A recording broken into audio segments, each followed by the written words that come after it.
안녕하십니까. 흑석동 아크로리바엠 단지에 있는 한강리치 부동산 대표 나성입니다. 드디어 5월 8일 어버이날이기도 한데요. 아침에 카네이션 받으셨습니까? 제 화면 뒤에 카네이션 보이죠? 저희 딸애가 주고 간 겁니다. 어, 오늘 문화일보 석간에 흑석 리버파크자 입주자 모집 공고가 날 거라고 제가 유튜브에 찍어드렸었죠. 그런데 저희가 부동산을 흑석동에 하고 있고 또 3구역 조합원님 중에서 부동산 하신 분도 있고 계셔서 저에게 이 PDF 파일을 주셔가지고 제가 이 그림 파일로 변환을 했습니다. 그 이유는 확대를 하기 쉽고 그 다음에 중요 부분을 밑줄을 그어서 여러분들에게 좀 가독성도 좋게 하고 그 다음에 쉽게 볼 수 있도록 하기 위해서 했습니다. 혹시 제가 설명을 약한 부분이 있더라도 화면을 정지시켜 놓고 그 내용을 보시면 좋을 겁니다. 그리고 네이버 블로그에도 올려드렸습니다만 아마 화면 글씨 이 그림이 작다 보니까 글씨 보기가 힘들 겁니다. 그래서 이 화면을 잘 활용해서 보시고요. 특히 컴퓨터 화면으로 큰 화면으로 보시면은 보시기 편할 것 같습니다. 자, 그러면 시작을 하겠습니다. 자, 이건 내용이 많아서 몇 차례 꼭지를 나누어서 하겠습니다. 그래서 제가 지금 하는 부분은 서론 부분이 되겠습니다. 자, 확대를 한번 해보겠습니다.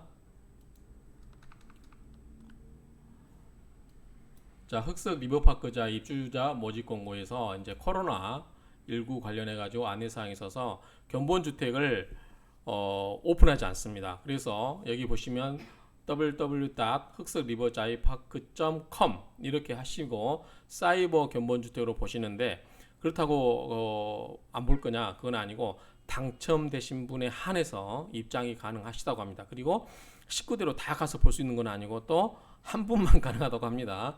그렇기 때문에 옛날에 그 저희 아크로 리버 파크처럼 막 줄지어 가지고 막 이렇게 보는 그런 풍경은 좀 힘들 것 같고 이제 이 당첨자에 한해서 그것도 본인 또는 대리인의 위임장을 가진 경우에 한 사람만 입장이 가능하다라고 하기 때문에 보시고 아마 이거 사이버 견본주택에서 VR로 아마 보신 게 훨씬 더 좋지 않을까 생각합니다. 오히려 꼼꼼하게 볼 수 있는 부분도 있을 거라고. 물론 이제 현장에서 그 느끼는 그런 감은 떨어지는데 어차피 견본주택이에요. 그렇죠?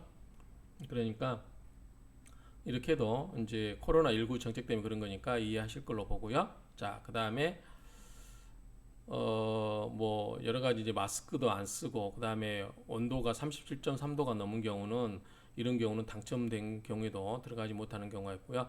그다음에 제가 이제 여러 차례 설명을 드렸다시피 어떤 청약이라든가 일반 안내를 저희 부동산에 물어봐도 저희들이 답을 해드리기 곤란합니다. 그래서 여기 입주자 모집 공고를 봐도 대부분 이제 그런 내용들이 언급되어 있습니다. 그리고 모든 것은 본인들 책임이다. 뭐 미숙지라든가 뭐 착오 신청 이런 것은 모두 본인들에게 규칙 사유가 있기 때문에 본인들이 꼼꼼하게 챙겨봐라라고 하는 뜻으로 있고요.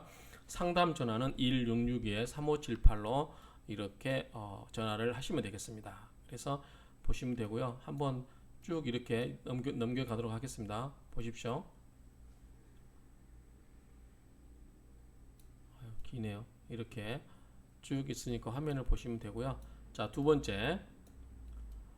본 아파트 입주자 모집 공고를 숙지한 후 계약 및 청약에 하라고 됐는데 자, 모집 공고 기준일은 우리가 이제 어떤 기준이 있어요. 그 기준일 시점으로 뭔가 할 수 있는 자격을 부여하는 거죠. 그게 뭐냐면 이제 회사법상의 그 주주명부 폐쇄일, 뭐 기준일 그런 것도 있는 것처럼 청약의 기준일이 2020년 5월 8일입니다. 그래서 오늘 날짜 입주자 모집 공고 기준일로 청약 자격 조건의 무주택 기간이 이걸로 기준이 되고 나이, 지역 우선 등 여러 가지 청약 자격 조건의 판단 기준일이 오늘 2020년 5월 8일이 된다라는 뜻입니다. 그래서 이 날짜를 기준으로 해서 여러 가지 청약 조건에 관한 그런 것을 산정해 보시기 바랍니다.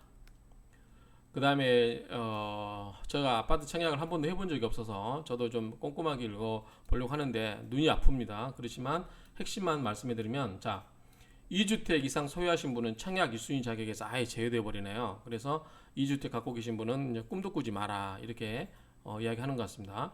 그런데 이제 1주택을 갖고 계신 분은 어떻게 할 거냐라고 했을 때 1주택을 갖고 계신 분은 가점제 청약은 불가능하다. 그러니까 가점의 청약이 불가능하기 때문에 결국은 일반 청약, 그러니까 추첨은 가능한데 가점제에서는 1주택이 있으면은 가점 자체가 불가능하다. 근데 이것도 실은 주택 갖고 있으면 거의 청약이 불가능한 거예요. 뒤에서 보겠지만 이 가점제 청약의 주중을 이루다 보니까 대부분을 차지하다 보니까 그 추첨을 통해서 받는 물건이라는 것은 굉장히 앞으로 물건도 없어질 뿐더러 그래서 유주택자는 이제 청약이 불가능한 시점이 아닌가. 정책적으로 이게 맞는 것 같아요. 어차피 없는 무주택자에게 혜택을 줘야 되는 그런 측면이 정책적인 측면이 있기 때문에 유주택자는 뭐 이거를 청약 제한을 하는 게 맞고 무주택자에게 혜택을 주는 게 맞지 않을까 싶습니다. 그러면 나에게 사소한 좀 조그마한 물건밖에 없는 주택 하나만 있는 경우는 어떡하냐? 그 주택을 파시고 무주택자로 사시는 방법밖에 없죠. 그런데 그렇다고 해서 일반 분양이 당첨되냐? 장담이 못 돼요. 차라리 조그마한 것도 내 물건을 갖고 있어서 내 주택을 갖고 있어서 그 주택 시세 차익을 노리는 게 훨씬 더 현실적인 대안이라고 봅니다. 그래서 일반 분양 청약에 그렇게 너무 목을 맬 필요는 없다 생각이 됩니다. 어쨌든 결론은 유주택자는 청약에서 여러 가지 불이익을 받고 있다. 이 정도로 정리를 하시면 될 것 같습니다. 그 다음에 분양가 상한제가 적용이 되지 않는다. 제가 3구역 유튜브에서 이미 말씀드렸죠. 그래서 분양가 상한제 미적용 민영주택으로서 당첨자 산정된 경우에 산정 시에 재당첨 제한을 적용을 받습니다. 그리고 기존 주택 당첨으로 인해서 재당첨을 할 수 없으신 분은 여기에 청약하시면 안 되겠죠. 그래서 청약이 불가능하다. 이것도 지금 설명하고 있고요. 그 다음에 요거는 이제 이 뜻인 것 같아요. 당첨된 청약 통장은 계약 여부와 상관없이 재사용이 불가능하다. 자, 이거는 기존에 당첨을 했어요.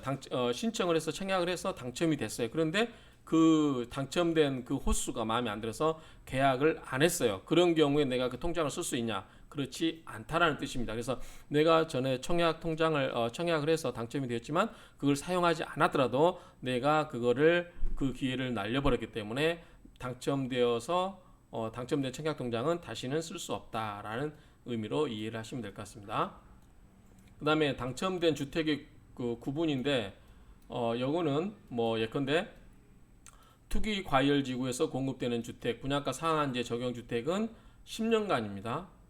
당첨일로부터 10년간 제한이 되는 거고 그 다음에 청약 과열 지구 공급되는 것은 7년 이렇게 돼 있습니다. 그 다음에 나머지 뭐 이런 거 있는데 이거는 여러분들이 참조를 하시면 될 것 같습니다.